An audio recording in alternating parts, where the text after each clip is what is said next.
Hi hello friends, இன்றைக்கி தேங்காய் பாலை வச்சு செய்யக்கூடிய நெய் புலாவ் தான் எப்படி செய்கிறதுன்னு பார்க்க போகிறோம். வாங்க எப்படி செய்கிறதுன்னு பார்க்கலாம்.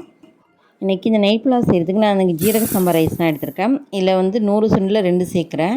200 கிராம் அளவுக்கு சேர்த்துருக்கேன். வாஷ் பண்ணிவிட்டு தண்ணியை ஊற்றி ஒரு பக்கம் ஊற வச்சிடலாம்.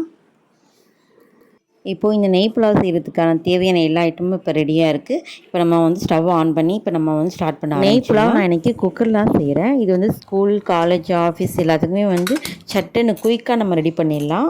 வாங்க எப்படி செய்கிறதுன்னு பார்க்கலாம். அதுக்கு ஃபஸ்ட்டு நான் வந்து 3 டேபிள் ஸ்பூன் அளவுக்கு நெய்யும் 2 டேபிள் ஸ்பூன் அளவுக்கு ஆயிலும் சேர்த்துக்கிறேன். அப்போ தான் நம்ம செய்யக்கூடிய இந்த தேங்காய் பால் சாதம் வந்து ரொம்பவே டேஸ்ட்டாக நல்லா கமகமன்னு வாசமாக இருக்கும். ஆயில் நல்லா ஹீட் ஆனதுக்கப்புறம் நம்ம ஸ்பைசஸ்லாம் ஆட் பண்ணிடலாம். பட்டை, கிராம்பு, ஏலக்காய், இதே மாதிரி எல்லா ஸ்பைசஸும் ஆட் பண்ணிடலாம். நம்ம சேர்த்த ஸ்பைசஸ்லாம் வந்து நல்லா வந்து பொரிஞ்சு வரணும். கிராம்பெல்லாம் நல்லா வெடித்து வந்ததுக்கப்புறமா வந்து ஒரு பெரிய வெங்காயத்தில் ஒரு 2 வெங்காயத்தை இதே போல் நீள்வாக்கில் கட் பண்ணிட்டு சேர்த்துக்கிறேன். இந்த வெங்காயத்து கூடவே 3 பச்சை மிளகாவை இதே போல் கீறி சேர்த்துக்கிறேன். ஏன்னா நம்ம இந்த சாதத்துக்கு எந்த ஒரு காரமும் ஆட் பண்ண போகிறது கிடையாது. இந்த பச்சை மிளகாய் உள்ள காரம் மட்டும்தான். அதனால் நான் 3 மிளகாய் போல் சேர்த்துருக்கேன். உங்கள் காரத்துக்கு ஏற்ற மாதிரி சேர்த்துக்கோங்க. நெக்ஸ்ட் டே பார்த்திங்கன்னா உப்பு ஆட் பண்ணிக்கிறேன்.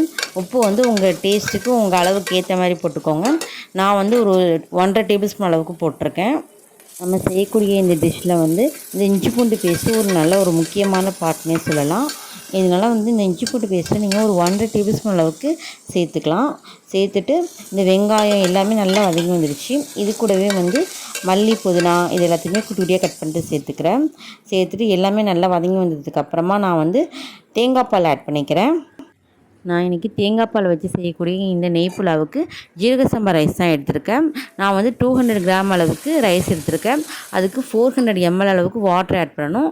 அதுக்கு பதிலாக நான் வந்து 200 கிராம் அளவுக்கு நான் வந்து கோகோனட் மில்க் ஆட் பண்ணிவிட்டு நெக்ஸ்ட்டு 200 ml வந்து நான் வந்து வாட்டர் சேர்த்துக்கிறேன்.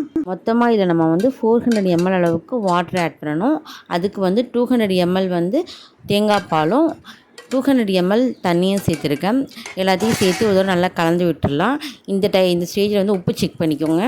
நெக்ஸ்ட்டு நம்ம வச்சுருந்த ரைஸ் ஆட் பண்ணிடலாம். ரைஸில் ஊற வச்ச தண்ணியெல்லாம் ஃபில்ட்ரு பண்ணிவிட்டு நம்ம அப்புறம் சேர்த்துக்கலாம். சேர்த்துட்டு நல்லா ஒரு தடவை நல்லா கலந்து விட்டுருங்க. அவ்வளோதான். இப்போ ஃபைனல் நல்லா கலந்து விட்டுட்டு உப்பு கரெக்டாக இருக்கான்னு செக் பண்ணிக்கிட்டு இப்போ நீங்கள் வந்து குக்கர் மூடியை போட்டு விசில் போட்டுடலாம். ஒரு 2லேருந்து ஒரு 3 விசில் வரைக்கும் வரட்டும். வந்தோன்னா ஸ்டவ் ஆஃப் பண்ணிடலாம். அவ்வளோதாங்க.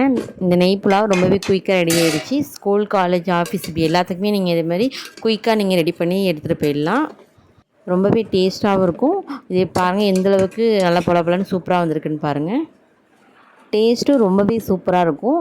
இந்த விசில் வரும்போதே வீடே மணக்கும். அந்தளவுக்கு இந்த நெய் புலாவ் ரொம்பவே சூப்பராக இருக்கும். நீங்களும் உங்கள் வீட்டில் இதை ட்ரை பண்ணி பார்த்துட்டு எப்படி இருக்குதுன்னு மறக்காமல் கமெண்ட் பண்ணுங்கள். தேங்க்ஸ் ஃபார் வாட்சிங்.